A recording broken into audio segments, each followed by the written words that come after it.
네, 오늘 말씀은 흘려보내기라는 말씀으로 잠깐 말씀을 나누고자 합니다. 혹시 여기 계신 남자 성도님들 중에 나물을 좋아한다, 내가 나물 반찬을 너무 좋아해서 하루에 한 번은 꼭 먹어야 된다 하시는 분 계십니까? 네, 다행히도 아무도 안 계시네요. 네. 혹 나물 반찬을 너무 좋아하시는 분이 계시다면 내 간이 내 뱃속에 잘 붙어 있는지 확인해 보셔야 됩니다. 왜냐하면요, 나물 반찬을 하는 게 그렇게 쉽지 않습니다. 네. 우리 아내들에게 나물 반찬 해달라는 것은 간이 배 밖에 나왔다라는 뜻이기도 합니다. 엄청 나물 반찬 한다고 나물을 잔뜩 사와도, 한 박스 사와도 막상 해놓으면 양이 얼마 되지 않죠. 네.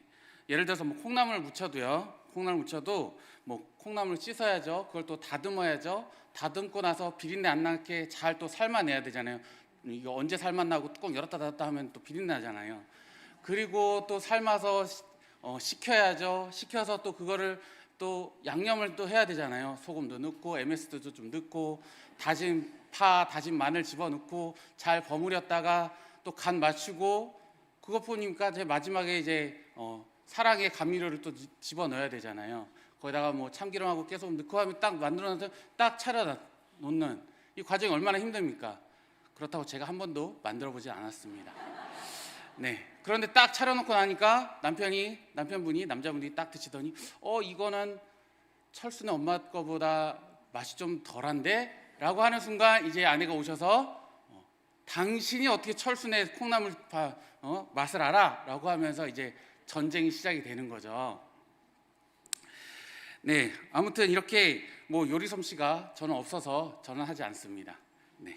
아무튼 이렇게 여러분들이, 우리 특히 남자분들, 아내분들이 요리를 딱 해주면 맛이 없더라도 맛있게 드시고요. 또 맛있는 음식은 더 해서 이렇게 얘기해 주시면 됩니다. 아니, 어쩜 이렇게 당신의 손이 장금이 같아? 어떻게 음식 솜씨가 이렇게 고급스럽고 야무지고 맛있어? 라고 해주셔야 오래오래 살 수 있습니다. 그리고 그러한 사랑과 은혜를 끼쳐야 소위 말해서 은혜의 강이 그 가정에 강물처럼 흐르는 겁니다. 네, 점심 맛있게 드셨죠? 네, 이제 슬슬 피곤하고 졸리실 것 같은데요. 국수를 드시고 식사를 하시고 나면 이 시간이 가장 졸리고 힘든 시간이시잖아요. 네, 제가 결론을 먼저 말씀드릴 테니까 들으시고 주무시면 됩니다. 네. 국수 한 그릇을 만들어내기까지도 굉장히 많은 과정이 필요합니다. 주중에 누군가는 가서 시장에 가서 장을 봐오시고요, 무거운 짐들을 날라서 그걸 다 일일이 또 주말에 오셔서 손질을 하시고 양념을 준비하시고, 그리고 아침 일찍 오셔서 육수를 끓이시고 또 국수를 삶아내려고 준비하시고, 또 식사 시간 되면 분주하게 여러 사람들이 모여서 국수를 삶아내시고 육수를 퍼서 나르시고, 얼마나 힘든 과정들이 있는지 모르겠습니다. 그것뿐이겠습니까? 그 많은 양의 설거지, 저도 잘 안 하는 설거지를 우리 어르신들이 그렇게 설거지를 잘 하신다는 소문이 요즘 교회에 파다합니다. 그래서 설거지 하시고 뒷정리 다 마무리해 주시고 얼마나 고생스러우시겠습니까? 근데 이러한 고생스러움, 이러한 수고들 때문에 우리가 맛있는 식사를 할 수 있는 거고, 이렇게 오후 예배를 함께 드릴 수 있지 않은가 생각됩니다. 이런 것이 한편으로는 은혜의 모습이 아닌가라는 생각이 듭니다. 교회에서 이것이 바로 은혜이죠. 함께 은혜를 나누고 은혜를 함께 흘려보내는 모습들이 아닌가라는 생각이 듭니다. 오늘의 결론은 이겁니다. 믿음을 흘려보내자. 우리의 믿음을 다른 사람들에게 흘려보내자라는 것입니다. 자, 이제 주무셔도 되고요. 자, 졸리지 않으신 분들만 좀 같이 나누시면 되겠습니다. 우리는 하나님께서 지금까지 우리에게 어떤 일을 하셨고 어떤 은혜를 베풀어 주셨는지 분명히 우리는 알고 있어야 합니다. 우리가 죄인으로 죄 가운데 살 때 예수 그리스도의 그 은혜로 우리는 구원받았고요, 광야와 같은 고난에서도 주님의 도우심으로 우리가 생존을 해왔습니다. 그리고 그 어려움과 그 아픔과 그 고통을 잘 극복하게 되었습니다. 그리고 그 은혜를 잊지 않고 우리에게 주신 소산의 모든 만물을 하나님께 드리며 감사하며 경배드리며 살아온 것입니다. 이것이 하나님께 말로 다할 수 없는 은혜를 받은 우리가 드려야 될 감사의 표현이고요, 신앙의 고백인 것입니다. 지금까지 베풀어 주신 은혜를 잊지 않고 하나님께서 주신 그것에 대해서 감사하며 경배하는 그러한 성도가 되어야 할 것입니다. 우리는 아브라함을 믿음의 조상이라고 하죠. 아브라함의 믿음이 정말 대단하긴 대단합니다. 누구도 감히 견줄 수 없는, 따라할 수 없는 그러한 믿음의 신앙의 본을 보인 것 우리는 다 알고 있습니다. 그런데 아브라함 혼자만 믿음이 좋았던 게 아닙니다. 오늘 본문에 보면 아브라함이 믿을 만한 종 엘리에셀이라는 그 인물을 등장하게 됩니다. 아브라함이 종이었던 엘리에셀은 어떤 삶을 살았고 어떠한 모습이었을까? 아브라함은 과연 이 엘리에셀을 어떻게 생각했을까요? 아브라함은 엘리에셀을 두고 후계자 또는 양아들로 생각했습니다.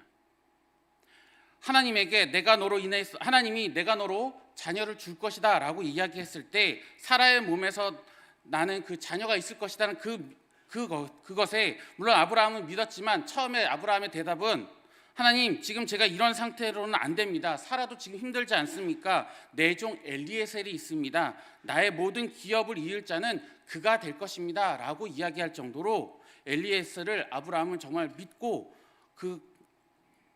사랑했던 그러한 인물입니다. 물론 엘리에셀도 아브라함을 그만큼 믿었고 사랑했고 섬겼던 종이었습니다.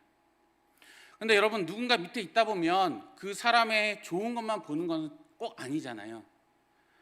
안 좋은 점도 보고 뭐 그러지 않습니까? 네. 어찌 같이 사시는 분 항상 좋으십니까? 어떠세요? 항상 좋으세요? 다행입니다.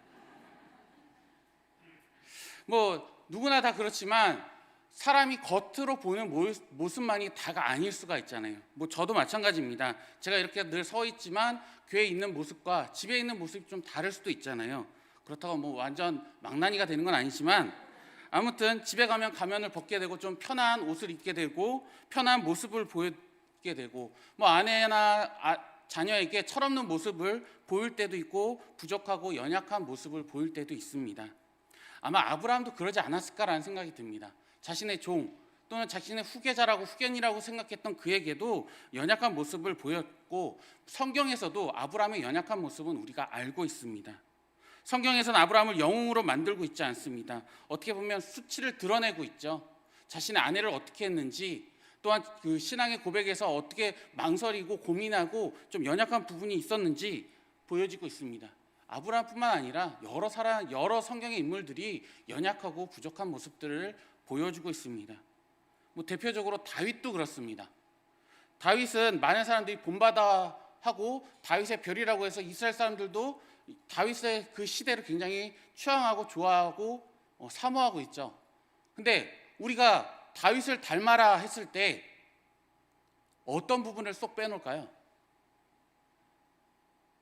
절대 여자는 만나지 말아야 되고 살다가 옥상은 올라가지 말고 뭐 이런 얘기들 하지 않겠습니까? 무슨 말 하시는지 알죠? 다윗은 굉장히 어찌 보면 신앙의 믿음도 좋았던 사람이지만 다사다난했던 아주 굉장히 모질고 힘들고 어려운 시기도 보냈던 우여곡절이 많았던 인물이기도 합니다. 성경은 이렇게 대표적으로 어떠한 한 사람을 영웅으로 만들지 않습니다. 성경은 인간을 그대로를 보게 하는 것입니다. 이 사람은 어땠고 이 사람은 이러한 연약한 부분도 있었지만 그 연약함 속에서 하나님께서 이렇게 들어 쓰셨다라고 말하고 있는 것입니다. 사람이 진짜 힘든 게 어떤 거냐면 너무 가소평가받는 겁니다. 너무 우습게 생각하면 그 사람이 자존심이 상하게 되죠. 제가 전에 사역했던 곳에서 자주 들었던 것긴 한데요. 설교만 하면 불려갑니다. 다음 날 이제 목사님이 호출이 있습니다. 그래서 가서 이제 여러 소리들을 듣게 되죠. 너 이렇게 설교하면 안 된다. 저렇게 설교해야 된다. 뭐 설교의 방향성도 얘기하고요. 여러분들이 지금 듣기에는 어떠실지 모르겠지만 제가 찬양도 그런 식으로 찬양 부르면 되겠니? 라는 소리도 들었고요. 그 목소리로 목회하기 힘들겠다라는 소리도 들었습니다. 뭐 아무튼 그런 식으로 자꾸 여러 소리들을 듣다 보니까 때로는 자존심을 상하고 때로는 내가 목회자의 길은 아닌가 보다라는 생각이 들기도 했었죠. 그래서 성도들이 설교 끝나고 나서 은혜 받았습니다라고 해도 저 말이 진실은 아닐 거야 라는 생각이 들 정도로 그랬던 시간들이 있습니다. 누군가의 말 한마디가 누군가에게는 상처가 되고 누군가의 행동이 누군가에게 상처가 될 수 있고 아픔이 될 수 있는 그러한 모습들이 있습니다. 물론 저도 그렇겠죠. 저도 제 말이나 제 행동으로 인해서 누군가는 상처가 되고 아픔이 되는 그러한 시간들이 있었을 것이다 생각됩니다. 누군가에게는 소망과 위로가 되고 누군가에게는 아픔과 어려움과 상처와 상실감을 줄 수도 있는 것이 사람의 모습입니다. 우리가 이 땅에서는 하나님의 놀라운 은혜로 구원자라고 구원받은 자로 살아가고 있지만 동시에 죄인이라고 하는 영원한 딱지도 우리에게는 있습니다. 우리는 죄를 극복한 사람이 아니라요, 용서받은 사람입니다. 여전히 죄인이라는 사실은 현재 진행형입니다.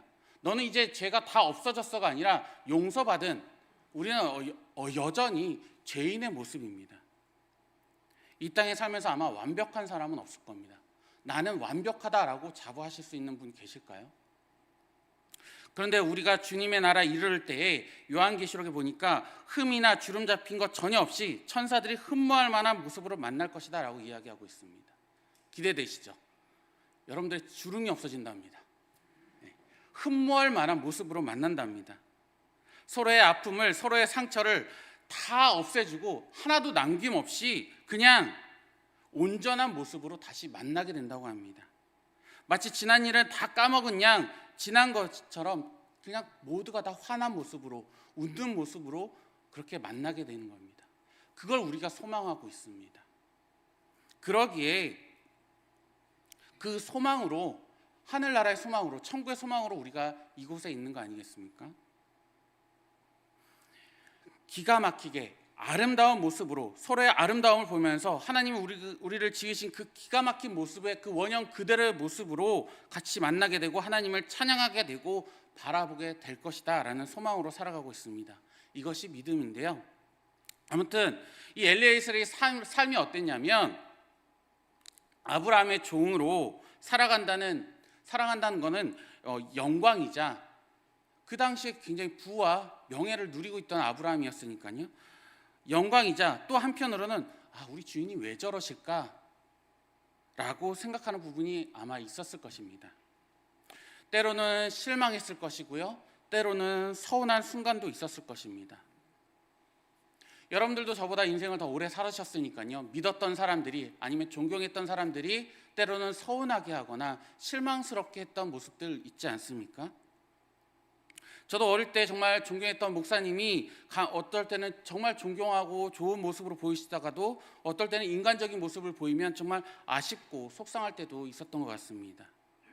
아마 저를 보는 가족들도 그렇겠죠. 저를 보는 성도님들도 그럴 수도 있고요. 저럴 줄은 몰랐는데 라는 생각이 들 수도 있고요. 저렇게 무서운, 저렇게 어려운 면이 있나? 라는 생각이 들지도 모르겠습니다. 엘리에셀도 마찬가지가 아니었을까요? 물론 자기가 좋아했던, 자기가 늘 믿고 따랐던 그 사람 아브라함이었지만 때로는 실망스럽고 때로는 서운하고 때로는 속상하고 어려웠던 적이 분명히 있었을 것입니다. 그런 연약함과 부족함과 반복되는 그 실수를 엘리에셀은 보았지만 그런데도 또 다른 모습을 보였기에 엘리에셀은 아브라함을 따를 수 있었는데요, 그것은 무엇이냐면 아브라함과 함께 하시는 하나님을 본 것입니다. 이건 룻기에서도 굉장히 비슷한 부분이 나오기도 하는데요, 룻은 시어머니를 봤을 때 너무나 믿음 없는 모습을 많이 봤을 것이다 라는 생각이 듭니다. 왜 그러냐면 그 배경을 보면요, 이 시어머니 나오미가 예루살렘에 그대로 머물면서 그 신앙을 지키고 믿음을 지켰던 게 아니잖아요. 그 가정이 이방 나라로 갔고 이방 나라에서 또 어려움을 겪고 나서 다시 예루살렘으로 돌아오는 그 과정 속에서 아마 그 시어머니를 향한 약간 실망스러움, 부족함 이런 것들을 보게 되었을 수도 있습니다. 여기에도 시어머니들이 계신데 간혹 교회에서는 봉사도 열심히 하시고 거룩하게 이렇게 행동하시다가도 집에 가서 시어머니가 간혹 이렇게 얘기하죠. 너 청소는 했니?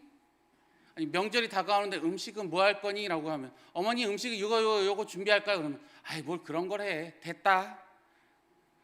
이 됐다에 많은 해석이 필요합니다. 이 됐다가 정말 됐단지, 아니면 네가 알아서 많이 풍족하게 잘 준비해란지, 뭐 어머니 생신인데 뭐 선물해 드릴까요? 아이, 그냥 네가 알아서 해라. 이 알아서 해라에 굉장히 많은 해석이 달려 있죠. 명품 안 가져오기만 해봐, 뭐 이런다든지. 룻은 아마 상처를 많이 받은 상태였을지도 몰라요. 내가 시집을 잘못 왔구나. 남편도 떠나고 이렇게 매번 어려운 살림살이를 감당해야 되고, 남편 잃고 어려운 살림에 시어머니까지 모셔야 되다, 이게 어떻게 해야 되지? 라고 생각했을지도 모르겠어요.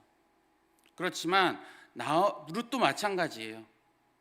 나오미와 함께 하시는 하나님을 보게 되었습니다. 그리고 모든 것을 이겨내고 어머니를 끝까지 지키는 그 모습, 그것을 우리는 알고 있습니다.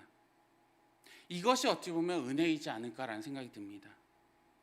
엘리에셀이 보면서 그 주인의 허물과 연약함과 그 밥 못할 실수에도 불구하고 함께 하신 그 하나님의 은혜, 엘리에셀이 참 귀한, 그것을 통해서 귀한 믿음을 갖게 되는 것입니다.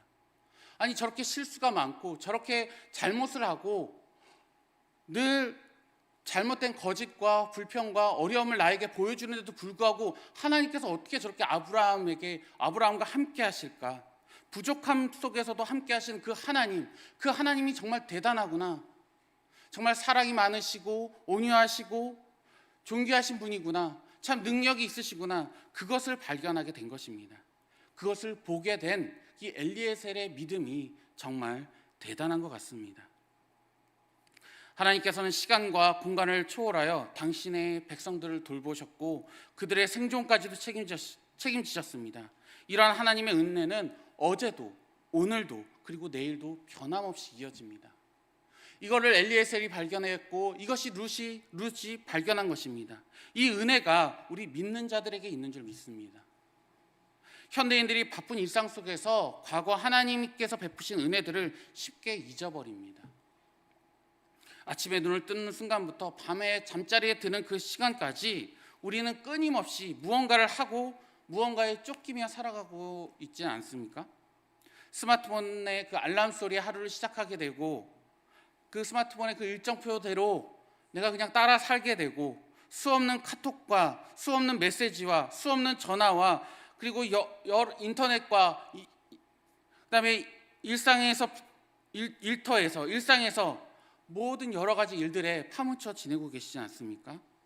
그러다 보니 하나님의 은혜를 묵상할 시간조차도 없고 하나님의 은혜를 바라볼 시간도 없고 승진이나 성공이나 부와 명예와 능력만을 쫓아서 그렇게 살아가다 보니 때로는 하나님을 바라보는 것보단 하나님의 은혜를 경험하는 것보단 하나님을 원망하고 하나님한테 화를 내고 하나님과 멀어지는 그러한 삶을 살아가고 계시진 않습니까? 우리는 우리의 잘난만을, 우리의 좋은 것만을 저장하려고 간직하려고 해서는 안 됩니다. 하나님의 은혜를 기억하고 그것을 저장하고 그것을 퍼뜨릴 수 있는 그러한 믿음과 그러한 신앙생활이 필요하다라는 것입니다. 하나님의 은혜를 기억하고 기록하고 현재의 어려움들을 이겨낼 수 있는 원동력이고 힘으로 우리는 살아갈 수 있어야 되는 것입니다. 하나님의 은혜가 분명히 나의 삶 속에 끼쳤는데도 불구하고 그 은혜를 잊어버리고 지금의 나의 고통과 나의 지금의 어려움과 지금의 나의 시련과 나의 그 불평과 불만 속에서 하나님의 은혜를 우리는 잊어버리는 그러한 삶을 살아서는 안 될 것입니다. 엘리에셀은 아브라함을 통해서 하나님의 은혜를 알게 되었고요. 그 은혜를 가지고 그도 중요한 역할을 하게 됩니다. 여러분, 고대 근동지방의 고대 서아시아 지역의 종이라고 하는 것은 자신의 존재와 자신의 이름을 알리기 어려운 시대, 어려운 환경이었습니다. 그런데도 불구하고 종으로 살다가 그냥 종으로 끝나는 그런 인생인데도 불구하고 그의 이름이 성경에 남았다는 것은 굉장히 중요한 사실입니다.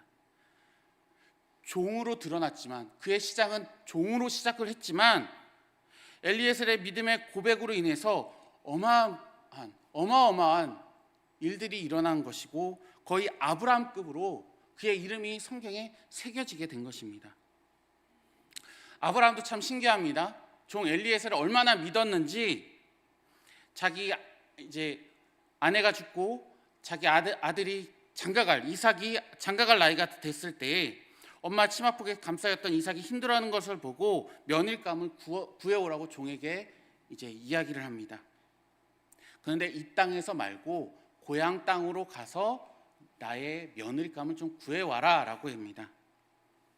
누굴 데려오라고 명확하게 이야기하지 않습니다. 그냥 고향 땅에 가서 내 아들의 신부감을 좀 데리고 와라고 이야기하는 겁니다.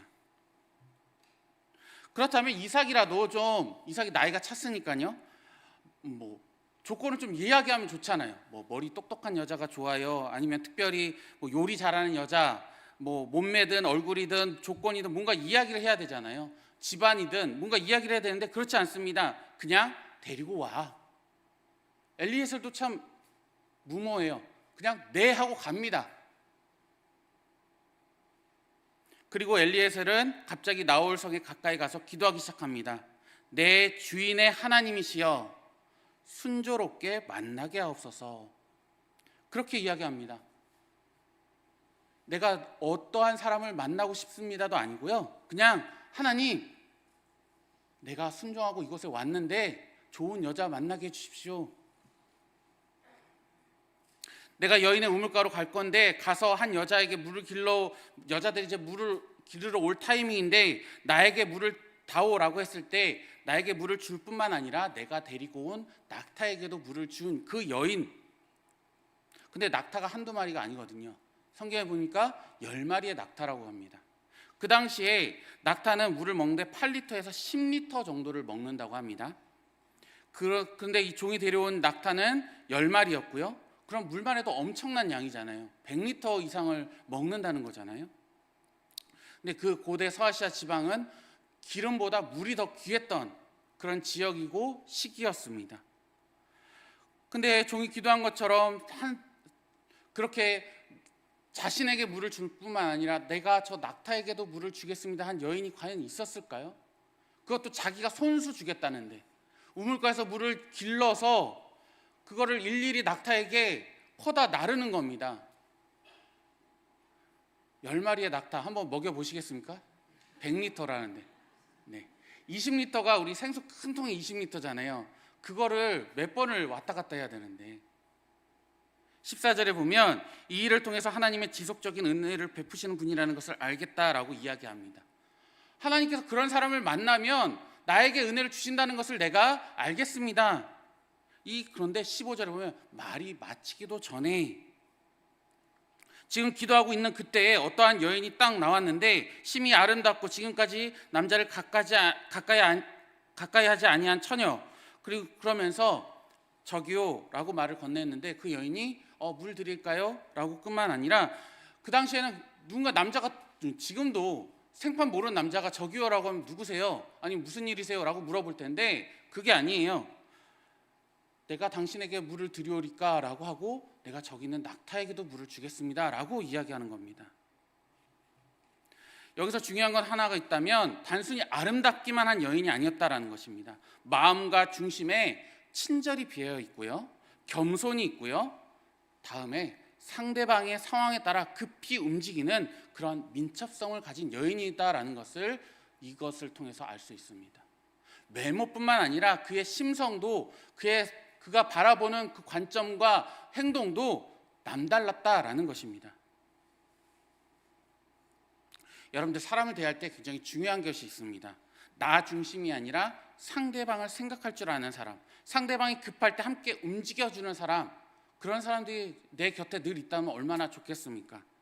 우리가 살아가다 보면 나는 조급하지만 상대방에게 말을 못할 때가 있습니다.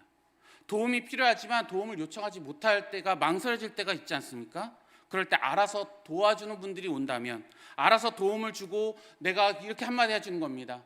내가 당신을 도와줄 수 있어서 그게 영광입니다 라고 하면 여러분들 기분이 어떨 것 같으세요? 이와 같은 모습을 통해서 하나님의 친절을, 하나님의 사람들을 통해서 만나게 되는 것을 경험할 수 있게 되는 것입니다. 다시 말하면 하나님의 사랑을요, 하나님의 사랑을 하나님의 사람들을 통해서 느낄 수 있고 만나게 되는 겁니다. 누군가가 나의 필요와 나의 능력과 나의 힘이 필요하다 그러면 내가 먼저 다가가는 겁니다. 내가 먼저 말을 걸어주고 내가 먼저 도와주고 내가 먼저 사랑을 베푸는 것, 이것이 바로 하나님을 드러내는 것이고 하나님의 은혜를 끼치는 것이고 하나님의 사랑과 믿음을 다른 사람들에게 전하는 그러한 방법이 되는 것입니다. 우리가 왜 안 믿는 분들에게 욕을 얻어먹을까요? 왜 기독교가 욕을 얻어먹게 되는 걸까요? 그 이유는 제가 생각하기엔 우리가 드러내야 할 하나님의 영광을 우리가 다시 차지해버리고 있지는 않은가라는 생각이 듭니다. 우리가 드러내야 될 하나님의 사랑을 내가 소유해버리고 있는 건 아닌가라는 생각이 듭니다. 내가 하나님의 친절을 베풀어야 되고 하나님의 사랑을 나눌 수 있어야 되는데 그것이 나의 소유로 간직하고 그 사랑을 나의 것으로 간직하려고 하고 있기 때문에 믿는 자들이 오히려 욕을 얻어먹는 게 아닐까요? 하나님이 주시는 도움과 하나님이 주시는 영광과 그 사랑을 자기 인생으로만 국한시키려고 하는 것이 아니라 내가 이것을 받았노라, 나는 충만하다, 나는 거룩하다, 이것으로 끝나는 것이 아니라 이거를 어떻게든 흘려보낼 수 있어야 하는 것입니다. 내가 누려왔던 것, 내가 간직했던 것, 나만 소유하려고 나만 가지려는 것이 아니라 내가 인생의 지식을, 삶의 경험을, 나의 명예도 내려놓을 수도 있고 나의 부도 내려놓을 수도 있고 모든 것을 내가 하나님의 은혜 가운데 받았다라고 고백하며 그것을 흘려보낼 수 있어야 하는 것입니다. 리브가가 이러한 여인이었습니다. 통로가 되는 그러한 여인이었습니다. 24장부터 시작해서 리브가가 이제 가족들을 만나서 설득합니다. 가족을 보지도 만나지도 못했던 그 사람들에게 엘리에셀이 다가갈 때에 이 리브가를 통해서 다가갈 수 있게 됩니다. 근데 엘리에셀이 이야기합니다. 기억나십니까? 옛날에 이 동네에 살던 아브라함이라는 사람이 있었는데 그가 이제 아들이 하나 있는데 며느리를 구하고 있습니다 라고 하면서 그 아브라함의 인생을 쭉 설명하는 겁니다. 그러면서 아브라함과 동행했던 하나님, 그 하나님을 전하고 있는 것입니다. 엘리에셀을 통해서 리브가의 가정에 방문하게 되고 통해서 그녀가 열어준 그 문을 통해서 하나님이 그 가정에 전해지기 시작하고 있는 것입니다. 즉 아브라함의 믿음이 엘리에셀에게 전해졌고 엘리에셀의 믿음이 리브가의 가정에 전해지고 있는 그 순간입니다. 한 사람의 작은 믿음이요, 작은 우리의 순종을 통해서 하나님의 역사는 이렇게 조용히 그러나 분명하게 흘러가고 있는 것을 우리는 성경을 통해서 볼 수 있는 것입니다. 이처럼 우리의 작은 신앙 하나가요, 우리의 작은 믿음이 우리가 믿음으로 살아갈 때 나는 진짜 믿음이 없어, 나는 진짜 별거 아니야 라고 생각할지는 모르겠지만 그 작은 믿음 하나에 하나님이 함께 하시고요, 하나님이 그 함께 하심으로 인해서 그 하나님의 분명한 말씀과 그 믿음이 흘러가고 있는 것입니다. 우리의 연약했던 그 믿음 속에서 주님을 바라보기만 해도 우리와 함께 하시고 내가 너의 아버지라고 이야기하시며 너와 동행해 주시겠다고 하신 그 하나님이 우리를 통해서, 우리의 믿음을 통해서, 우리의 삶을 통해서 그것이 전달되는 것입니다. 이보다 더 큰 축복이 어디 있을까요? 여러분들의 모습을 통해서, 여러분들의 삶을 통해서 하나님이 전달되고 있는 것입니다. 엘리에셀 같은 사람이 우리는 되어야 되지 않을까요? 조용하고 침착하지만 묵묵히 사명을 수행하는 사람, 자기의 감정이나 자기의 현실에 매이지 않고 자기의 주어졌던 그 미션을 살아냈던 그 사람, 우리가 그러한 삶을 살아내야 되지 않을까요?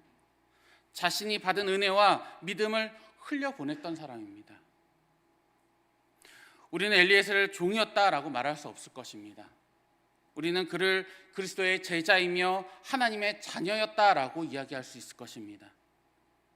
우리 교회는 누가 주인이 되는 곳이 아니라 하나님의 자녀로 살아가는 성도들이 모이는 곳이 되기를 바랍니다. 내가 주인이야, 이 교회의 주인은 나야가 아니라 내가 하나님의 자녀로 살아가고 있기에 이곳에 있는 거야 라고 고백할 수 있어야 하는 것입니다. 누가 누구를 주장하는 것이 아니라 누가 누구를 섬기는 그런 공동체가 되어야 될 줄 믿습니다.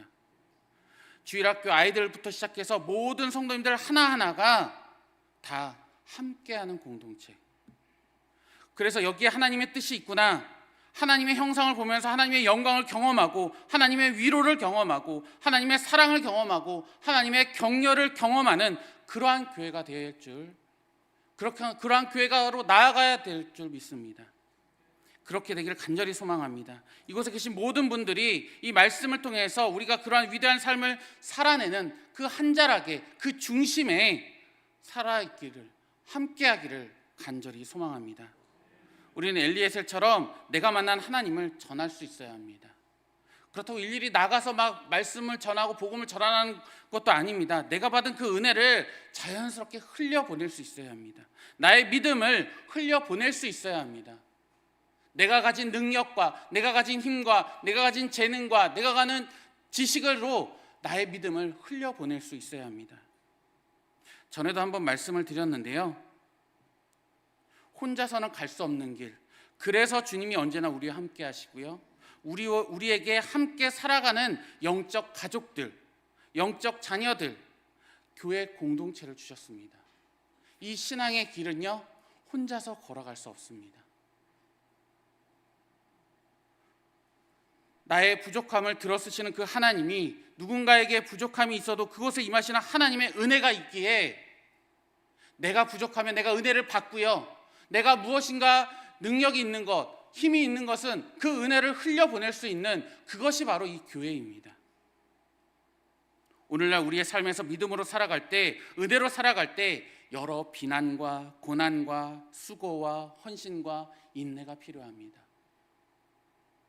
국수 한 그릇이 그냥 뚝딱 만들어지는 게 아니잖아요. 우리 주변에는 우리의 믿음을, 우리의 은혜의 모습을 기다리는 사람들이 수없이 많습니다. 우리에겐 이제 이전과는 다른 그러한 삶을 살아내는, 살아갈 수밖에 없는 그러한 목표와 그러한 분명한 이유가 있습니다.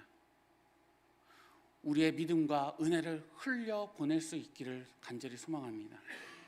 우리의 자랑은 강함이 아니라 약함이 되어야 되고요, 하나님을 의지할 수밖에 없는 그 신앙, 부족하지만 내가 순종하겠습니다, 이 자세로 나아갈 수 있어야 합니다. 나를 통해 하나님이 드러나고 하나님의 뜻이 펼쳐지기를 간절히 소망합니다. 눈물 뒤에 많은 열매가 있기 마련입니다. 여러분들의 수고와 여러분들의 인내와 여러분들의 헌신 속에 풍성한 열매가 맺혀지는 것입니다. 하늘의 소망을 둔 우리들이 이 땅에서 조금 불편하고 조금 어려워도 양보하고 손해보며 희생하는 그 삶을 보여주시기를 간절히 부탁드립니다. 믿음 없는 자들을 위해서, 다음 세대를 위해서 여러분들의 그 은혜의 삶을, 믿음의 삶을 흘려보내주시기를 간절히 부탁드립니다. 물론 육신의 연약함 때문에 그렇게 살기 쉽지 않습니다. 환경의 어려움 때문에 그렇게 살아내는 거 쉽지 않습니다. 그러나 주님의 그 언약을 신뢰하고 그 은혜를 의지함으로 하늘나라의 소망으로 조금씩 변화되는 나의 모습이 나타난다면 분명히 하나님의 은혜가 강물같이 흐를 줄 믿습니다. 아까 찬양대가 찬양했던 찬양이 제가 군대 가기 전에 부르면서 나도 이렇게 살아야 되겠다라고 불렀던 십자가의 길, 순교자의 삶, 제가 왜 그때 그러한 약속을 했는지 모르겠지만, 네, 찬양의 가사가 정말 오늘 말씀처럼 우리가 그렇게 살아낸다면요, 십자가의 삶으로, 순교자의 삶으로 살아낸다면요, 은혜가 그냥 자연스럽게 흘러가게 되어 있습니다. 은혜의 삶으로 그 은혜를 입증해가는 우리 성도님들이 되길 간절히 소망합니다. 특별히 가족과 이웃에게요, 다음 세대에게 흘려보내주시기를 부탁드립니다. 여러분들의 믿음의 삶이 그들에게 흘려갈 수 있도록 한번 노력해 보자는 겁니다. 여러분들을 통해, 우리를 통해 하나님께서 나타나시고요, 그것을 믿는 믿음의 자녀들이 많아질 수 있기를 이 시간 간절히 소망합니다. 기도하겠습니다. 거룩하시고 존귀하신 하나님 아버지, 감사합니다. 하나님이 역사의 주인공이 되기를 원합니다. 주인공이 되기를 바라는 수많은 사람들 앞에서 하나님은 묵묵히 주의 부르심으로 살아내는 그 사람들을 통해서 주의 일을 이루어 나가심을 보게 하시니 감사합니다. 주인 되려 하지 아니하고 조용히 종으로서의 삶을 살았지만 하나님은 엘리에셀을 종으로 대하지 아니하시고 하나님의 역사의 귀한 주인공으로 삼아 주셨습니다. 하나님, 오늘 우리가 그러한 삶을 살아가는 하나님의 사람 될 수 있도록 은혜를 내려 주시옵소서. 우리가 어떠한 상황 속에서도 하나님의 은혜를 기억하며 끝까지 하나님께 순종하는 삶을 살아가기를 소망합니다. 오늘 우리에게 주어진 이 작은 믿음, 이 작은 은혜 가운데 역사하시는 그 하나님을 바라보게 도와주시옵소서. 우리의 삶이 주님의 사랑을, 주님의 격려를, 주님의 놀라운 위로를 살아낼 수 있도록 하나님 역사하여 주시옵소서. 우리의 믿음의 삶이, 은혜의 삶이 흘려보내져서 믿지 않는 자들이 다음 세대까지 잘 전달될 수 있도록 인도하여 주시옵소서. 감사드리며 예수 그리스도 이름으로 기도드립니다. 아멘.